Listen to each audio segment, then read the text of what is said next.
Po, topic natin pag tumatanda na tayo, edad 40, 50, 60 years old, merong mga bagay bawal na gawin. Okay? Mga bawal na lifestyle na to. Kasi syempre, pag tumatanda tayo, dapat ang focus natin, pampahaba ng buhay. Okay? Hindi na pwede yung mga dating gawain. Tingnan natin 1 to 18 to. Number 1, dapat controlled na yung mga numbers natin. Anong numbers? Yung blood pressure natin. Hindi na pwede hayaang mataas yan. Pag 40 and above ka na. Yung blood sugar, yan dalawa pinakamahalaga.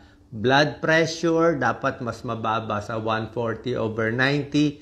Blood sugar, dapat 100 and below. Hindi pwede mataas. Okay? Number 2, ano yung mga bawal pag tumatanda na? Bawal na yung mga junk food.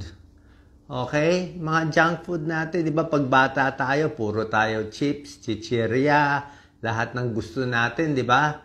Pero pag matanda na, hindi na po pwede yan. Yung mga matatamis, okay? Yung paborito nating matatamis na mga donut na puro icing, pang bata lang yun. Pag edad 40 na, 50, 60, naku, konting-konti na lang kakainin mo niyan. Isa pa, sama natin sa number 2, soft drinks. Okay, soft drinks. Pag bata ka pa, wala ka pang 40, sige, mag-soft drinks ka. Pero meron nagkaka-diabetes, edad 30 pa lang. Pero kung 40, 50 years old, senior na, tingin ko hindi na pwede masyado mag-soft drinks. Iwas na. Okay? Alam naman natin, sobrang tamis yan. Number 3, pag tumatanda na, bawal na yung maraming kinakain. Diba? Pag bata tayo, talagang all you can eat, kain ng kain, only rice, 2 cups, 3 cups, pag bata yun.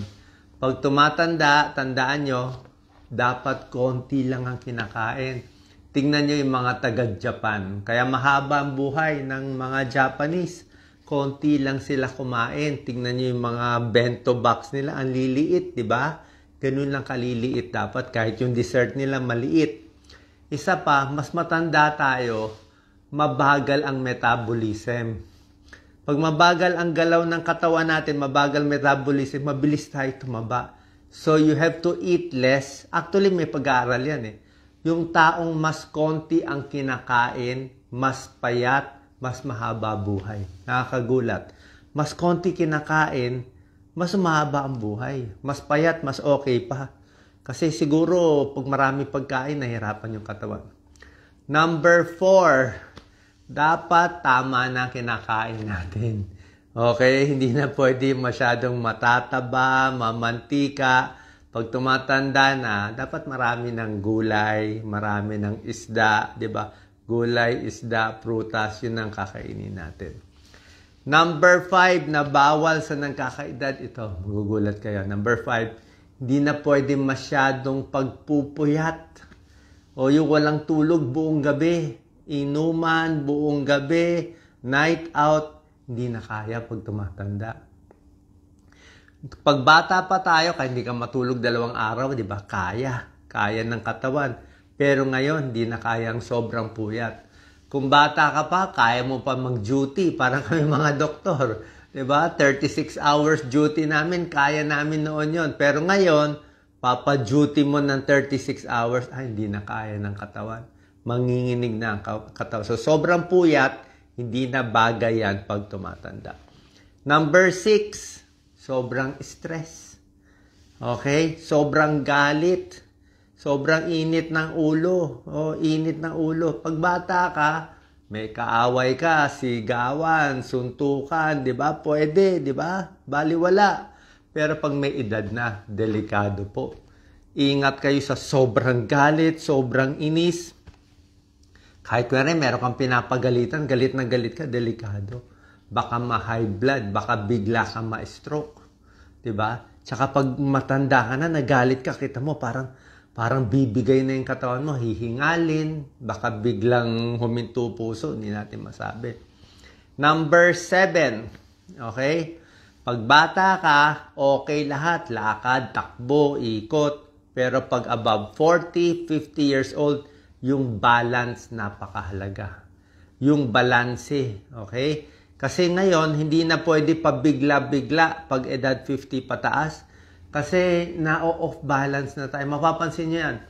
Pag akyat ng hagdanan, pagbaba ng hagdanan, paglakad, medyo unsteady na. Dati, bababa ng hagdanan, walang hawak, di ba? Kayang-kaya natin, bababa tayo, may dala tayong bag. Pero ngayon, maganda hawak na kayo.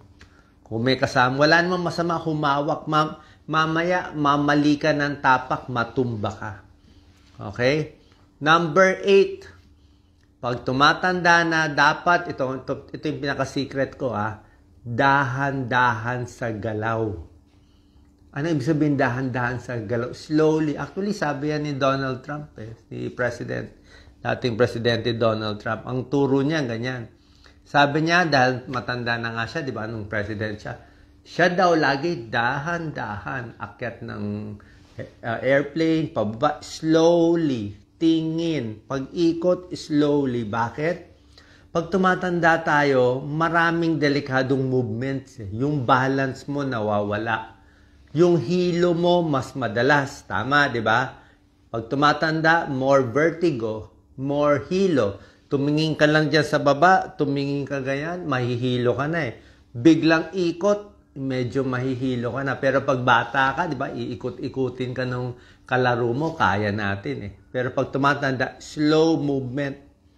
Isa pa, mabilis na mapilay kung matanda. Oras na maling tapak, matatapilok. Maling ikot, biglang sumakit na yung likod. Diba? Tulog lang konting mali, stiff neck na agad. Bakit? Maraming diferensya. Pag tumatanda, yung neck, nagkaka-problem. Shoulder, nagkaka-problem. Likod, may problema. Tuhod ng may edad. Diba? Kamay, tuhod, lahat yan humihina. Pati puso, pati baga. Kaya slow movement lang. Huwag mong papagurin yung katawan, yung biglang akyat ng hagdanan, 2 palapag, kita mo, hingal na hingal kayo. Diba? Parang hinahabol hininga. Dati hindi naman. Bakit? Mas mahina na ang baga at puso, mas matigas na yung puso pag tumatanda. Pati yung mga ugat tumitigas. Number